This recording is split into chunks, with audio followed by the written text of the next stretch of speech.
তো বন্ধুরা 2025-এ ফাইনালি দুয়ারে সরকার ক্যাম্পেইন শুরু হচ্ছে। তো আজকের ভিডিওতে দেখব দুয়ারে সরকার ক্যাম্পেইন কবে থেকে শুরু হচ্ছে আর ভূমি দপ্তর থেকে কী কী কাজ এসব কিছু নিয়ে আলোচনা করব আজকের ভিডিওতে।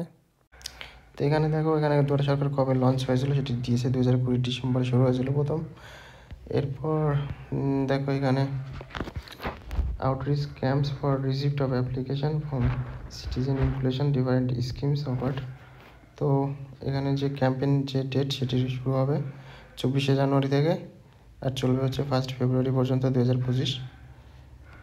এরপর দেখো রয়েছে processing of application that have been received. এটা হচ্ছে 28 ফেব্রুয়ারি পর্যন্ত চলবে, অর্থাৎ 28শে ফেব্রুয়ারি পর্যন্ত যে অ্যাপ্লিকেশানগুলো নেওয়া হয়েছে সেগুলো প্রসেসিং, আর এর মধ্যে এগুলো সার্ভিস ডেলিভারি দেওয়া হবে 28শে ফেব্রুয়ারির মধ্যে। আর দেখো আউটরিচ যে ক্যাম্প রয়েছে সেটি রবিবার বাদে হবে, আর এর মধ্যে যদি পাবলিক হলিডে পড়ে কোনো, অর্থাৎ সরকারি যে ছুটির দিনগুলো সেগুলো বাদে হবে। আর এছাড়া দেখো লোকাল যে অ্যাডমিনিস্ট্রেশন রয়েছে, অর্থাৎ পঞ্চায়েত বা বিডিও অফিস, এখান থেকে জানিয়ে দেওয়া হবে ডিটেলস শিডিউল কোন কোন তারিখে কোথায় কোথায় হবে। এরপর দেখো এখানে নেম অফ দ্য স্কিম রয়েছে, তো এখানে পরপর স্কিমের নাম রয়েছে পরপর। তো আমরা সোজা চলে যাব ভূমি দপ্তরে কী কী কাজ হচ্ছে সেটা দেখার জন্য। তো দেখতে পাচ্ছ এখানে এই অর্ডারটির 24 নম্বর যে সিরিয়াল নাম্বার রয়েছে, 24 নম্বর সিরিয়াল নাম্বার দেওয়া রয়েছে। Mutation of agriculture land and minor correction of land records, আর নম্বরে রয়েছে দেখো পার্ট অ্যাপ্লিকেশন। তো এই দুটো কাজ, এই তিনটে কাজ মোটামুটি ল্যান্ড অ্যান্ড ল্যান্ড রিফর্মস ডিপার্টমেন্টের আন্ডারে হবে, অর্থাৎ ভূমি দপ্তর থেকে হবে। তো এবার এই যে মিউটেশন অফ এগ্রিকালচার ল্যান্ড আর তারপর minor correction of land records part application, এই সমস্ত বিষয় নিয়ে একটু বিস্তারিত জানবো যে কী কী প্রসেস রয়েছে, কী কী বিষয় স্যাটিসফাই হলে সেইগুলো করা যাবে। তো এখানে দেখো আমি অলরেডি একটা স্লাইড বানিয়েছি এখানে, যে দুয়ারে সরকার ক্যাম্প 2025। তো এটি বেসিক্যালি ভূমি দপ্তরে হবে এই কাজগুলো। প্রথমত রয়েছে কৃষি জমির মিউটেশন আর পাট্টা আবেদন আর রেকর্ড সংশোধন। তো এখানে নাম আর ঠিকানা, ঠিক আছে, এইগুলো সংশোধন করা যাবে। তো আমি ডিটেল একটা প্রসেস আমি দেখাচ্ছি। তো ডিটেল অর্ডারটি আমি দেখাচ্ছি, দেখো ভূমি দপ্তর থেকে এখানে কী অর্ডার দিয়েছে। তো এখানে দেখো এই অর্ডারটি সাধারণত department of land and land reforms refugee relief and rehabilitation, এই ভূমি দপ্তর থেকে যে standard operation process for disposal of mutation of agriculture land আর minor correction of land records in Duare Sarkar camp. তো এখানে ডিটেল যে প্রসিডিওর রয়েছে সেই প্রসিডিওরটি বলা রয়েছে। তো এখানে দেখো সার্ভিস, এই 2 নম্বর যে পয়েন্ট রয়েছে, service to be provided through দুয়ারে সরকার ক্যাম্প, এখানে সার্ভিস কী কী দেওয়া হবে বলা রয়েছে। তো এখানে যে সাবসেকশনটি রয়েছে, এখানে রয়েছে মিউটেশন অফ এগ্রিকালচার ল্যান্ড। দেখো processing fees for mutation of agriculture land for agriculture purpose has been উইথড বাই দ্য গভর্নমেন্ট, অর্থাৎ কৃষি জমির যে মিউটেশনের চার্জ সেটি পশ্চিমবঙ্গ সরকার মুক্ত করে দিয়েছে। The citizen can submit their application for getting agriculture land record under section 50 of WBL Act 1955 for agriculture purpose at the দুয়ারে সরকার camps without depositing any processing fees। তো এর মানে হচ্ছে দেখো এখানে যে ভূমি সংস্কার আইন যে রয়েছে 1955 সালের ভূমি সংস্কার আইনের যে 50 নম্বর ধারা রয়েছে, সেই 50 নম্বর ধারা অনুযায়ী এই কৃষি জমির মিউটেশনের আবেদন জমা করতে পারবে। তো এর জন্য কোনো প্রসেসিং ফিস দেওয়া লাগবে না। আর দেখো এখানে রয়েছে whether the land has been purchased directly from the recorded owner and tenant, ঠিক আছে। তো এই লাইনটা কিন্তু খুবই ইম্পর্ট্যান্ট, এই whether the land has been purchased, where the land has been purchased directly from the recorded owner or tenant, অর্থাৎ এখানে কিন্তু শুধুমাত্র যে কেনা জমি, অর্থাৎ দলিল মূলে কেনা জমির কিন্তু মিউটেশন হবে, ঠিক আছে। তো এখানে কিন্তু কোনো উত্তরাধিকার সূত্রে প্রাপ্ত জমির মিউটেশন কিন্তু হবে না। সেটাই এখন সেই কথাটাই এখানে লেখা হয়েছে, where the land has been purchased directly from the recorded owner। তো এখানে এই বিষয়টি আমি একটু ক্লিয়ার করে দিচ্ছি যে এখানে বলেছে রেকর্ডেড ওনার। তো এখানে রেকর্ডেড ওনারের কাছ থেকে বলতে কী বুঝেছে সেটা একবার বলছি। দেখো এখানে তো আমি একটা পর্চা দেখাচ্ছি এখানে। তো এখানে দেখো এই দাগ নাম্বার রয়েছে 58, এই দেখে শ্রেণী রয়েছে শালি। আচ্ছা, এখানে আরেকটা কথা বলার আছে এখানে। তো এখানে দেখো প্রথমে তো আমি বলেছিলাম যে কৃষি জমির agriculture land for agriculture purpose, ঠিক আছে। তো এখানে এগ্রিকালচার পারপোজে আমরা কোন জমিগুলো বুঝবো কী করে যে কোনটা এগ্রিকালচার পারপোজে ব্যবহার হয়। তো এখানে দেখো যে সমস্ত জমির শ্রেণী অর্থাৎ রেকর্ডেড ক্লাসিফিকেশান, ঠিক আছে, শালি, তারপরে ডাঙ্গা হয়ে গেল, তারপর আউশ। তো এই ধরনের শ্রেণীগুলো কিন্তু সাধারণত কৃষিকার্যে ব্যবহার করার জন্য বলা হয়, অর্থাৎ শালি, ডাঙ্গা, আউশ এগুলো হচ্ছে কৃষিকার্যে ব্যবহৃত জমি, ঠিক আছে। এইগুলো হচ্ছে রেকর্ডেড ক্লাসিফিকেশান থাকতে হবে অবশ্যই জমি, ওই দাগটির, অর্থাৎ যেই দাগের জন্য আমরা মিউটেশন করব সেই দাগটি কিন্তু অবশ্যই এই শালি, ডাঙ্গা অথবা আউশ অথবা অন্য অন্য যে ক্লাসিফিকেশান রয়েছে যেগুলো কৃষিকাজে ব্যবহৃত হয় সেগুলো হতে হবে। তাহলেই কিন্তু একমাত্র অ্যাপ্লিকেশানটি গ্রান্ট হবে দুয়ারে সরকার ক্যাম্পে, ঠিক আছে। এবার এটি একটি বোঝার বিষয়, এখানে অনেকে ভুল বুঝতে পারে। অনেকে দেখা যাচ্ছে কোনো একটা জমির শ্রেণী রয়েছে ডোবা রয়েছে এখানে রেকর্ডেড ক্লাসিফিকেশান, রেকর্ডেড শ্রেণী, ঠিক আছে। তো এবার সেটিকে দেখা যাচ্ছে সে কৃষিকাজে ব্যবহার করছে, কিন্তু সে ওই যখন যাবে মিউটেশন করাতে দুয়ারে সরকারে তখন তারা দেখবে তাকে তথ্য দেখার পর যখন দেখবে যে শ্রেণী ডোবা রয়েছে তখন কিন্তু সে অ্যাপ্লিকেশানটা নেবে না, ঠিক আছে। এবার এখানে আরেক রকম কেস হতে পারে। দেখা যাচ্ছে একটা দাগের শ্রেণী রয়েছে শালি, এবার সেই জমিতে সে বাস্তু হিসাবে ব্যবহার করছে, ঠিক আছে, অর্থাৎ ঘরবাড়ি করে রয়েছে, বসবাস করছে। তাহলে সে হয়তো ভাবতে পারে যে এটি তো মানে কৃষি জমি না, সে বসবাস করে, তাহলে হয়তো হবে না, কিন্তু এই ধারণাটি ভুল, ঠিক আছে। সে যদি শ্রেণী যদি শালি, ডাঙ্গা, আউশ এই ধরনের হয়ে থাকে, সে সেখানে বাস করুক আর যাই করুক না কেন সেটা ফ্যাক্ট না। তো এই ধরনের ক্ষেত্রে কিন্তু সে মিউটেশনের জন্য আবেদন করতে পারে দুয়ারে সরকারে। অর্থাৎ আমার মেইনলি আমার দেখার বিষয় যে রেকর্ডে আমার শ্রেণীটা কী রয়েছে সেটির উপর ডিপেন্ড করছে, ঠিক আছে। তো এখানে বাড়ি করা থাকুক আর রাস্তা থাকুক আর ডোবা থাকুক শালি জমিতে, সেটি দেখার বিষয় না, কারণ এখানে যে মিউটেশন অ্যাপ্লিকেশন জমা নেওয়া হবে সেগুলো কিন্তু কোনো ভেরিফিকেশনের জন্য ফিল্ড ইনকোয়ারিতে পাঠাবে না, যে দেখতে যাবে না যে এখানে কী রয়েছে কি না রয়েছে, ঠিক আছে।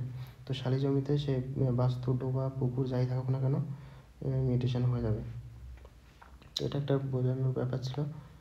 যাই হোক, এবার দেখো আমি যেটা বলছিলাম এখানে, যে এখানে যে পয়েন্টটি বলেছে যে where the land has been purchased directly from the recorded owner। তো রেকর্ডেড ওনার বলতে দেখো কী বুঝিয়েছে, দেখো এখানে আমি উদাহরণ হিসেবে বলছি। তো এখানে এই যে 58 নম্বর যে থাকে, দেখো এখানে দুটো খতিয়ান রয়েছে, 306 আর 512, ঠিক আছে।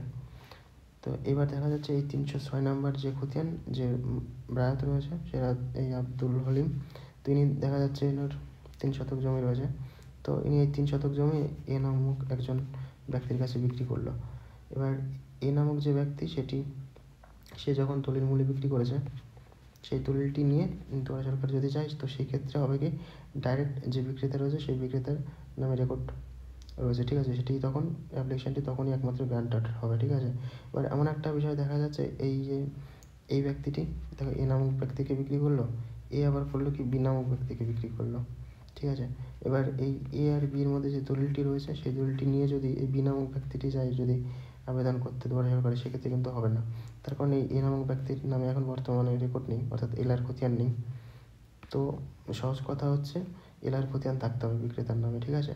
আর ডাইরেক্ট ওই খতিয়ান থেকে যেন দলিলে লেখা থাকে পরিষ্কারভাবে যে অমুক খতিয়ান থেকে এই যে খতিয়ানটি রয়েছে 306 নম্বর খতিয়ান, তো দলিল এরকম করে লেখা থাকবে যে 306 নম্বর খতিয়ান থেকে 3 শতক জমি এই এ নামক ব্যক্তির কাছে বিক্রি করা হয়েছে, ঠিক আছে। এরকম ক্লিয়ারভাবে লেখা থাকতে হবে, তাহলেই কিন্তু একমাত্র অ্যাপ্লিকেশনটি জমা নেওয়া হবে, ঠিক আছে। আশা করি বন্ধুরা বিষয়টি বুঝতে পেরেছে যে রেকর্ডেড রায়ত বলতে এখানে কী বুঝিয়েছে। এই লাইনটি আমি যেটা বললাম যে where the land has been purchased directly from the recorded owner, ঠিক আছে। তো এখানে শুধুমাত্র কিন্তু বিক্রয় অর্থাৎ ক্রয় মূল্যে যে দলিল রয়েছে সেই দলিল মূল্যেই কিন্তু একমাত্র অ্যাপ্লিকেশান নেওয়া হবে। তো এখানে কোনো কিন্তু যে উত্তরাধিকার সূত্রে যে ওয়ারিশ সূত্রে যেগুলো রয়েছে, ঠিক আছে, ওয়ারিশ সূত্রে কিন্তু অ্যাপ্লিকেশান নেওয়া হবে না, ঠিক আছে, পৈতৃক সম্পত্তি যেটাকে আমরা বলি। পৈতৃক সম্পত্তির কিন্তু মিউটেশন হবে না, শুধুমাত্র কেনা সম্পত্তি যেগুলো রয়েছে দলিলমূলে সেগুলোই হবে। তো আশা করি এই প্রথম এটা বোঝা গেছে যে সেই মিউটেশন অফ এগ্রিকালচার ল্যান্ড এটি কী, বিষয়টা কী, কী কী ক্রাইটেরিয়া রয়েছে, কী কী প্রসিডিওর রয়েছে, ঠিক আছে। এবার এর সঙ্গে অ্যাপ্লিকেশন জমা দেওয়ার জন্য কী কী প্রসেস রয়েছে সেগুলো সবই ক্যাম্পেনে যারা রয়েছে তারা সব ডিটেল বলে দেবে, যে সঙ্গে কী কী দিতে হবে, কোন কোন ফর্ম ফিল আপ করতে হবে সবরা বলে দেবে। আর যেগুলো দেওয়ার বিষয় দাগের তথ্য, তারপর দলিলের জেরক্স কপি, আইডেন্টি কার্ড সবরা বলে দেবে কী কী লাগবে। তো যাই হোক, এবার পরের পয়েন্টটাই দেখে নিই কী কী রয়েছে। দেখো এখানে পরের পয়েন্ট রয়েছে মাইনর টাইপোগ্রাফিক্যাল রেকর্ড কারেকশন। দেখো টাইপোগ্রাফিক্যাল রেকর্ড কারেকশন বলতে কী বুঝেছে, দেখো সিটিজেন অফেন গেট হ্যারেস্ট, যাই হোক এখানে বলেছে about the service for such minor correction in the land record like correction of spelling mistake in the writer's name, father's name। তো এখানে দেখো স্পেলিং মিস্টেক বা টাইপোগ্রাফিক্যাল যে মিস্টেক যে ব্যাপারটি বলেছে সেটি কেমন ধরনের হচ্ছে আমি একবার দেখাচ্ছি এখানে। তো উদাহরণ হিসাবে দেখো এখানে যে 6 নম্বর যে খতিয়ানটি রয়েছে, এখানে এই রায়তের নাম রয়েছে আব্দুল হালিম সরকার, ঠিক আছে। তো উদাহরণ হিসাবে ধরো এখানে সরকারের জায়গায় এই কয়েক আকারটা রয়েছে, আকারটি ধরো এখানে থাকলো না, ঠিক আছে, খর হয়ে গেল। তো সেক্ষেত্রে এই ধরনের ছোটো ছোটো মিস্টেক। তারপরে দেখো এখানে ধরো আব্দুল রব সরকার রয়েছে বাবার নাম, তো এখানে দেখা যাচ্ছে এই রবটি ধরো এখানে উঠলো না, শুধু আব্দুল সরকার রয়েছে, এরকম এই ধরনের ছোটো ছোটো যে বানানের যে ভুলগুলো পর্যায়, ঠিক আছে, সেই বানানের ভুলগুলোই কিন্তু সংশোধন করা যাবে। এর তাছাড়া যে খতিয়ানের তথ্য যখন দেখবে তখন তো আমাদের এখানে রায়তের নাম থাকবে, তারপর এখানে সে রায়তের পিতার নাম থাকবে, তারপর এখানে থাকবে ঠিকানা দেওয়া থাকে। সেই ঠিকানা যদি আপডেট করতে চাও তো সেই ক্ষেত্রে কিন্তু আপডেট করা যাবে। ঠিকানা দেখা যাচ্ছে যে বর্তমানে অন্য ঠিকানা হয়ে যেতে পারে, অন্য জায়গায় গিয়েও থাকতে পারে, তো সেক্ষেত্রে সেখানকার যে ভোটার কার্ড আধার কার্ড ইত্যাদি নিয়ে কিন্তু সেই ঠিকানা কিন্তু আপডেট করে নিতে পারবে এখানে, ঠিক আছে, পর্যায়ে। তো এইগুলো হচ্ছে টাইপোগ্রাফিক্যাল রেকর্ড কারেকশান। এছাড়া কিন্তু কোনো জমির এরিয়া, শেয়ার এরিয়া কারেকশান, ঠিক আছে, এগুলো কিন্তু একদমই হবে না। তো যদি কেউ বলে যে আমার এই খতিয়ানে আমার আরএস রেকর্ডে রয়েছে 10 শতক, এলারে উঠেছে 3 শতক, এটা কারেকশান করতে হবে, এই ধরনের কিন্তু একদমই হবে না, ঠিক আছে।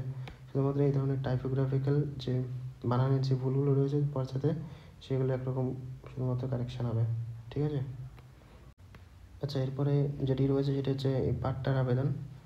তো পাট্টার আবেদনে তো খুবই সিম্পল ব্যাপার। এখানে পাট্টার আবেদনের জন্য আমাদের অত কিছু করতে হবে না, সিম্পল একটি সাদা কাগজে আমাদের আবেদন লিখে জমা দিতে হবে। এটা আমি চ্যানেলে অলরেডি ভিডিও রয়েছে, চ্যানেলে গিয়ে ভিডিওর লিঙ্কটি ডিসক্রিপশানে দিয়ে দেবো, সেখান থেকে দেখে নিতে পারবে। তো পাট্টার অ্যাপ্লিকেশানের ফরম্যাটও আমি চ্যানেলে অলরেডি আমি আলোচনা করেছি কীভাবে পাট্টার আবেদন করতে হবে, তো আমি এখানে দেখাচ্ছি না পাট্টার জন্য কীভাবে আবেদন করতে হয়। তো বন্ধুরা, যদি সেরকম কোনো দলিল থেকে থাকে যে মিউটেশন করানো হয়নি কৃষি জমির, তো অবশ্যই কিন্তু দুয়ারে সরকারে গিয়ে করে নাও। এখানে কিন্তু কোনো টাকা লাগবে না, একদম সম্পূর্ণ বিনামূল্যে হয়ে যাবে কাজ, ঠিক আছে। আর কাজ কিন্তু খুবই তাড়াতাড়ি হবে, কারণ দেখো ফেব্রুয়ারির 24 তারিখ থেকে 1 তারিখে মোটামুটি 1 সপ্তাহ মতন জমা নেওয়া হবে, ফর্ম রিসিভ করা হবে। 1 সপ্তাহের মধ্যে জমা নিলে কিন্তু দেখো পরবর্তী 28শে ফেব্রুয়ারি মোটামুটি 2 থেকে 3 সপ্তাহের মধ্যেই কিন্তু জমির যে আরওআর রয়েছে সেই আরওআর কিন্তু ভূমি দপ্তরের কর্মচারীরা কিন্তু ডাইরেক্ট কন্ট্যাক্ট করে সেই রেকর্ড অফ রাইট পড়ছে, কিন্তু প্রিন্ট কপি কিন্তু অফিসিয়াল যে রেকর্ড সেই অফিস কপি কিন্তু হাতে ধরিয়ে দিয়ে আসবে, ঠিক আছে। মোটামুটি 2 থেকে 3 সপ্তাহের মধ্যে কাজ হয়ে যাবে। তো এর জন্য বলছি, যদি এ ধরনের কোনো আবেদন থেকে থাকে তো অবশ্যই দয়া করে গিয়ে জমা করে ফেলো। আর বন্ধুরা, ভিডিওটি ভালো লেগে থাকলে অবশ্যই সবার সঙ্গে শেয়ার করে দাও, আর চ্যানেলটিতে নতুন হলে অবশ্যই সাবস্ক্রাইব করে বেল বাটন প্রেস করে রাখো জমি জায়গা সংক্রান্ত এই ধরনের ইনফরমেটিভ ভিডিওর আপডেট পাওয়ার জন্য। তারপর দেখা হচ্ছে পরবর্তী ভিডিওতে। তৎক্ষণ সবাই সুস্থ থাকবে, ভালো থাকবে।